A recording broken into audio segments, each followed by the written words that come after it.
Hey, all you rusty wrenches out there, I got something for you today. A friend of mine at work brought in this box and said he had it sitting in his basement for quite a while, and he was just kind of tripping over it, and he wanted to know if I would like to have it, and I said sure. So not knowing really what was in it, we loaded it into the car and I brought it home. Now I have to admit, I took a look in here and I've done a little research on some of the stuff that was in here because I didn't know a lot about it. But what we have here is it's an old Carpenter's box.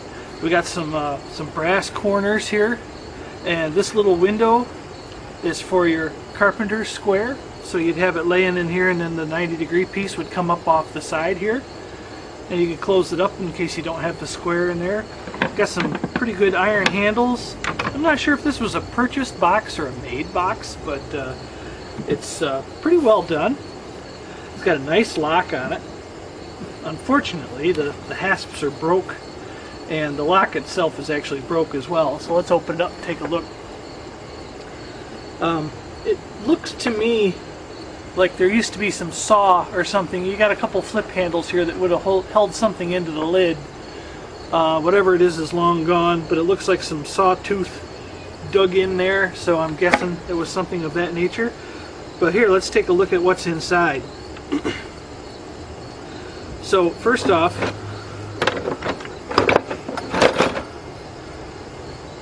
got a really nice ads for doing some hewing if you want to do some post and beam construction.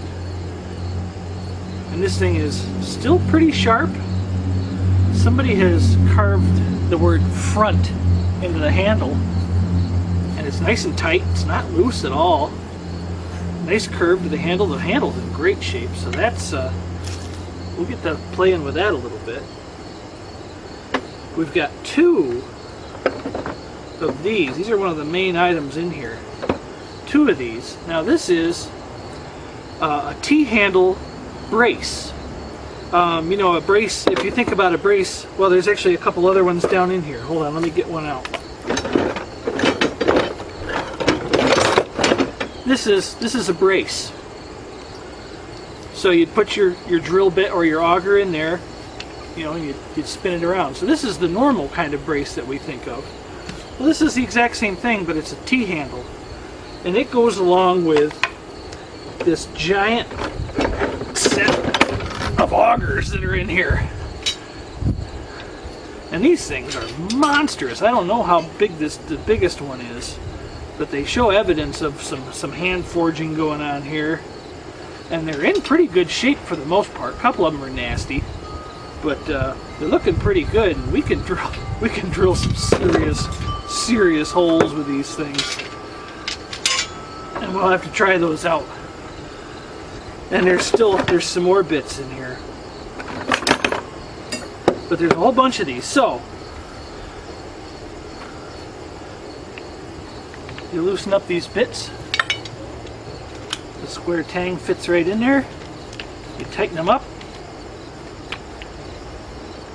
And now you can put your massive holes into some pieces of timber. So if you're doing post and beam construction, timber frame houses, this is the kind of stuff that these guys still use this, because it takes some serious horsepower to try to turn an auger this size, and that's a hefty drill. So these actually are still a relevant tool.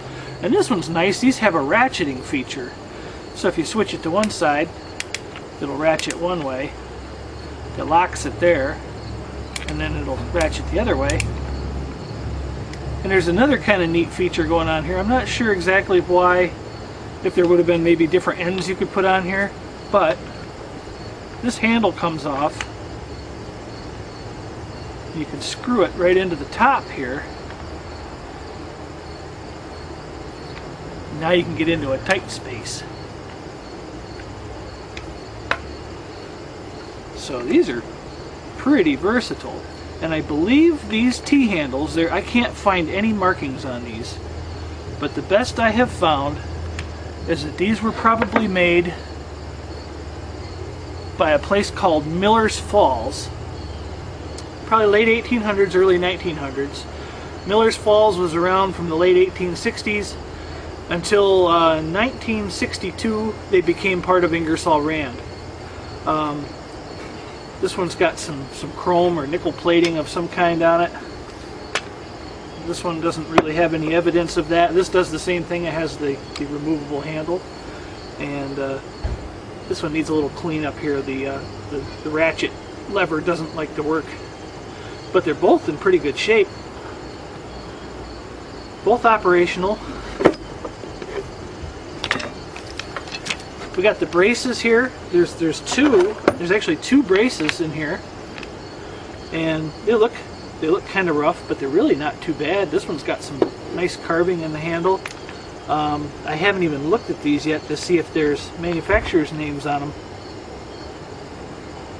So this one says made in USA.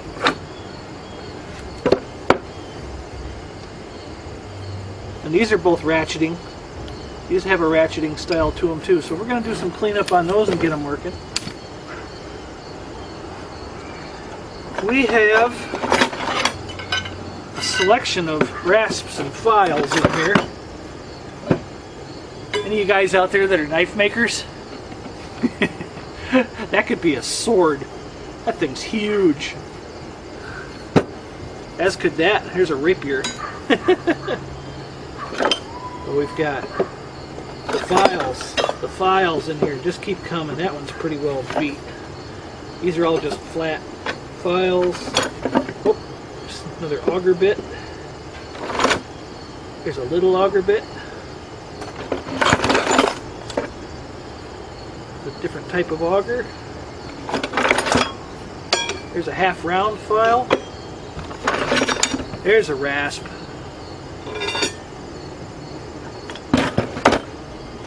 Let's see. A couple more auger bits.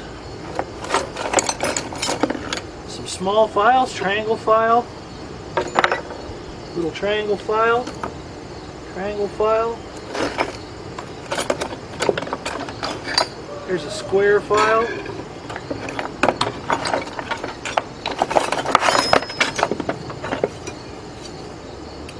A couple shorter flat files.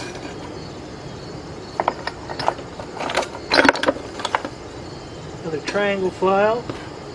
Oh, another auger bit.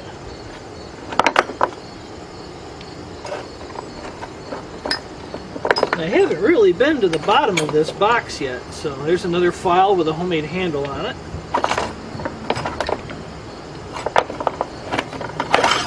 Another flat file. Random saw blade. Another triangle file. Now we've got some chisels in here. That's a Stanley. Not much of a tip left on it. That's going to take some work to get that fixed up. Oh, there's a file handle. Here's another chisel. This has the letter T on it. I don't see a maker's name. That's got a pretty beat up handmade handle. We've got several chisel handles here. Another chisel handle.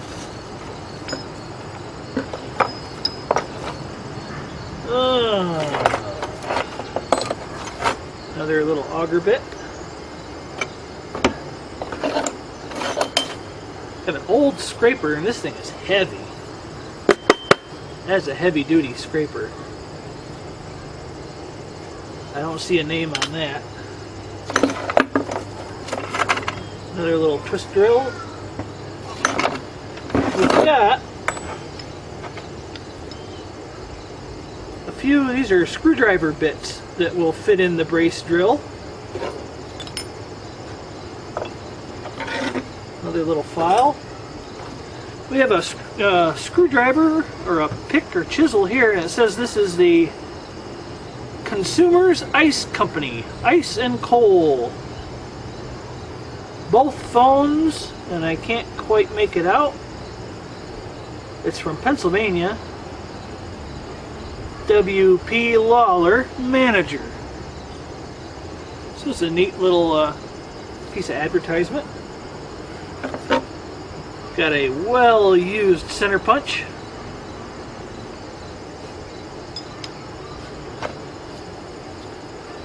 Got a little pair of dividers that are rusted right shut, but those should clean up nice. Here's a broken saw blade. Another little file. Coping saw. I wouldn't say that's really old or really high quality. Here's another coping saw. Saw blade. Screwdriver. And the piece de resistance. This is a combination plane, very similar to the one I did the other video on, except this one's all metal construction. This would have been a fairly expensive piece in its day. This is made, it says J.Seigley's patent, August 19th, 1890. So I did a little looking on this thing because I was interested in what this was all about. So J.Seigley started business in the 1880s into right around 1890 in that era, and was a big manufacturer of planes, all different kinds of planes, in the Wilkes-Barre area of Pennsylvania. I guess there was several manufacturers there at the time, but he was one of the big ones. And he made very good quality planes through the 1890s, and right around 1900, 1902, 1904, somewhere in that era, he was bought by Stanley, and Stanley continued to make his planes with his name on them because it was a well-known name.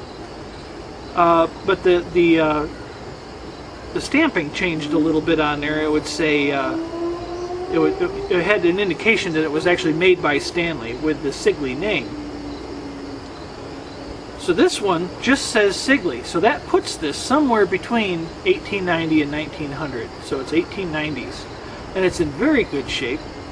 I haven't really tried moving much of anything on it yet because I really wanted to get a video of it in the condition that it's in. But it's not bad. The blade moves. The fence, the movable fence, does move. It's got some rust and stuff, and there's a repair to the wooden handle, but overall, it's in pretty good shape. So we'll definitely do a video on cleaning this one up, and probably working with the brace drills as well, the T-handle braces. But this is just kind of a neat find, and I thought you guys would enjoy seeing this. So just a quick little video to show you some fun.